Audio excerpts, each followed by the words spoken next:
Carvalho. I'm the regional manager for Schneider. Sou brasileiro, vivo nos Estados Unidos. And for this presentation, I had the option of speaking either Portuguese, English, or Portuñol. Portuñol muy bueno. So I'll speak English, and I apologize for you to have to wear the headset, because if I was speaking Portuñol, you would still have to wear the headset. So we are, I've been working for Schneider Electric for a couple of years in the utility industry, in the software world for the utility industry for the last 11. Not nearly as much as our friend Josh Depp over there, but I'm much younger. So I'll get there eventually. We have a technical problem here? Let's go to the next one. All right. So, Jeff, I need to thank you for touching on this earlier. I represent the geospatial group within Schneider. I'll show you a little bit about Schneider later on, but we travel around the world, we talk to many utilities about geospatial systems specific. And we have also seen a big change in the role of those GIS systems over the years. Jeff mentioned when he first came out, it was just a map, points and lines. And as the systems that the GIS feed kept evolving, there's also a need for more use out of your geospatial data. So when asset records, now those points and lines had to be poles, facilities, conductors. Asset management, you had to have deeper information about those facilities. And then the enterprise GIS came out. So when outage management was introduced, now you not only need to know what those facilities are, but you also need to know what they're connected to. So it introduced a deeper level of complexity that you need out of your data. Beyond enterprise GIS, we have also the smart grid, the buzzword that has been around for a long time. But ADMS is now probably something that is on the reality of most of the people here. Either you're working already on a project, or you're thinking about working on a project that involves ADMS. That requires an even deeper level of complexity out of your data.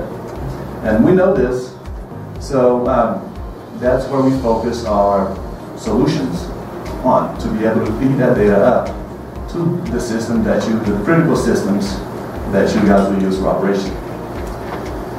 The good thing is, the more you use your GIS for, more benefits you get out of it. So, I'm going to touch on the smart grid part of it really quickly. As I mentioned, probably most of you, most of the guys that we talk to are involved in some sort of ADMS project. Business drives are pretty standard across, providing reliable, safe, and efficient power. Improving outage management, which means getting those meters spinning faster, provides great customer service, and also makes you money at the same time. It's a great win-win. And last but not least, there's always regulatory requirements that drive utilities like yourselves to go towards ADMS. Schneider Electric does have an ADMS offering, so we leverage our knowledge into this world to develop our GIS applications on top of the Azure platform. As you can see, these are pretty standard modules on the ADMS.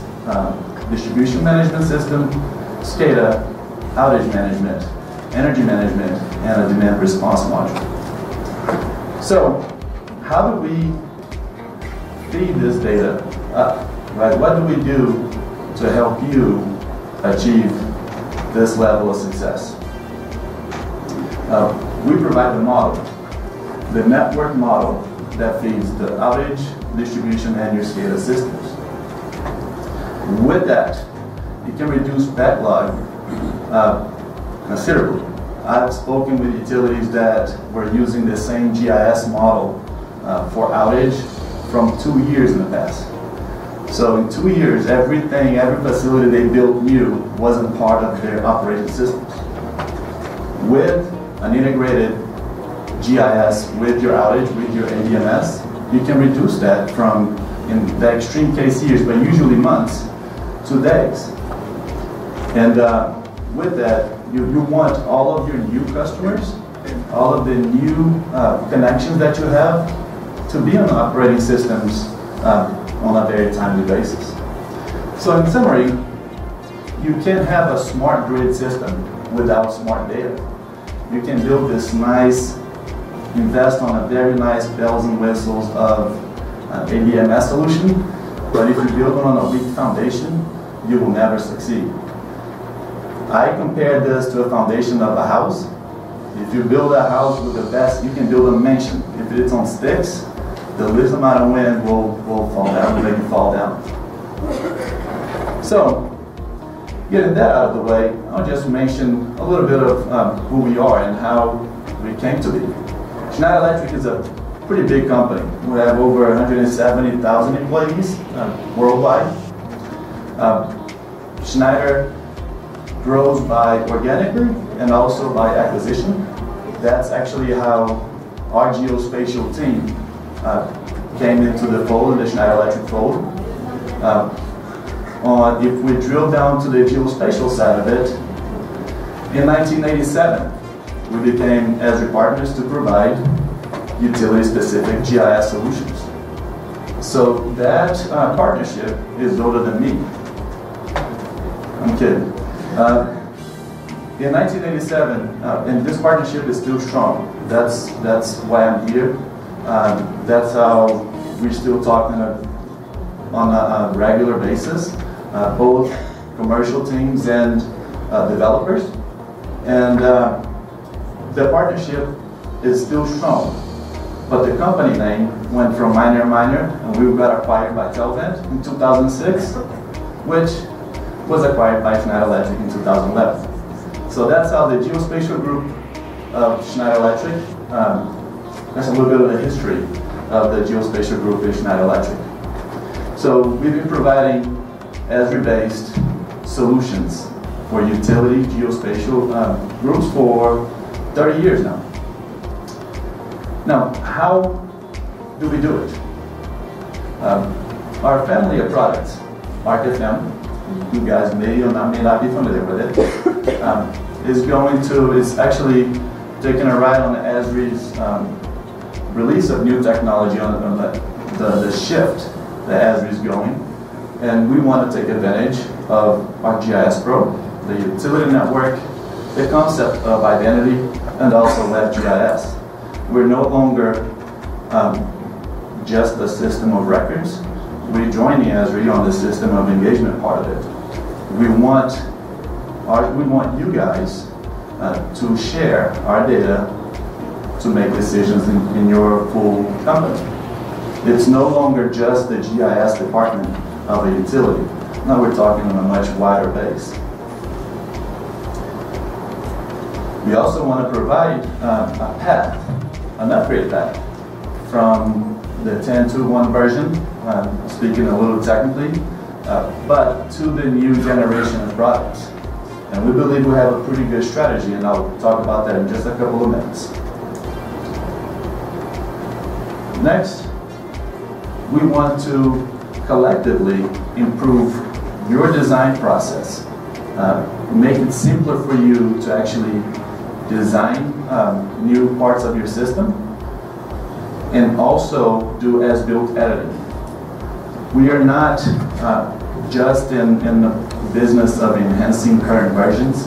We're actually looking at how you do business, and we're adapting our products to make your lives easier within your processes. Also, we're providing more flexibility with mobile technologies.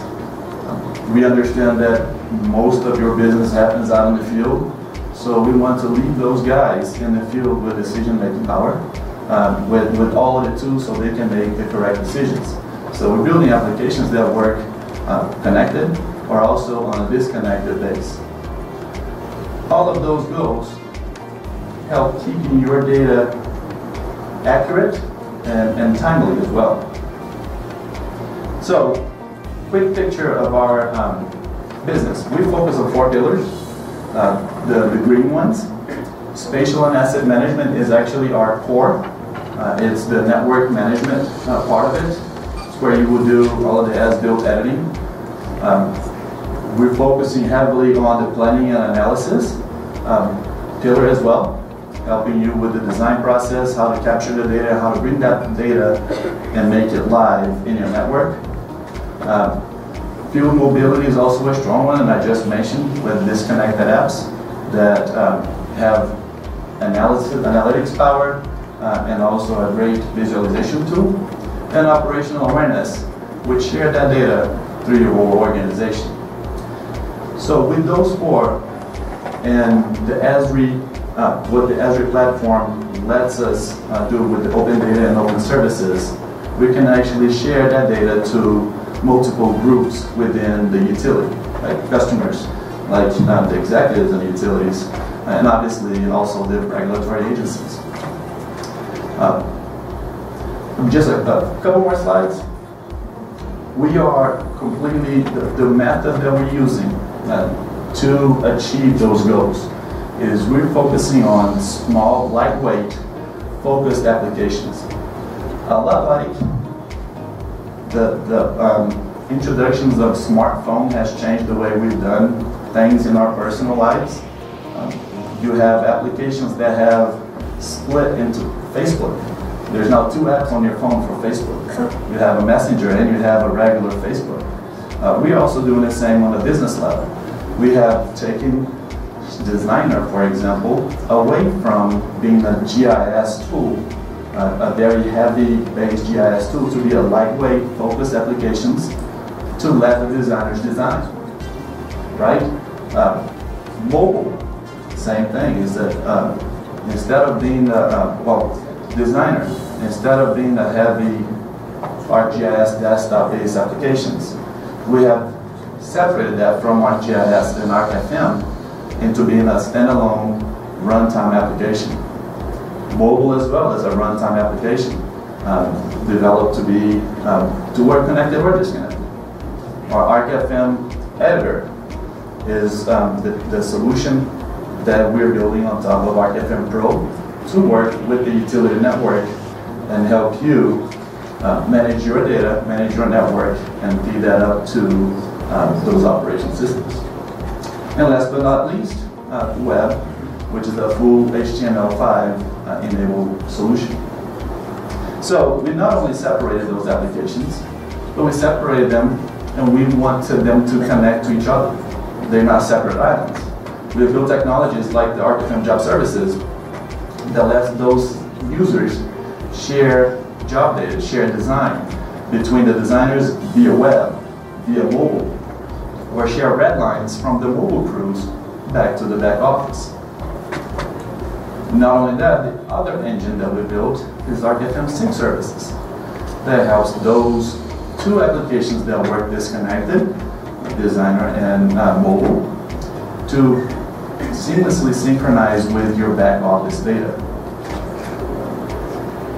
And the most important part of this is that our applications are built to work today with the geometric network and also tomorrow with the utility network. So as you have that shift from the geometric network to utility network, we're building our applications so the users don't experience any major change.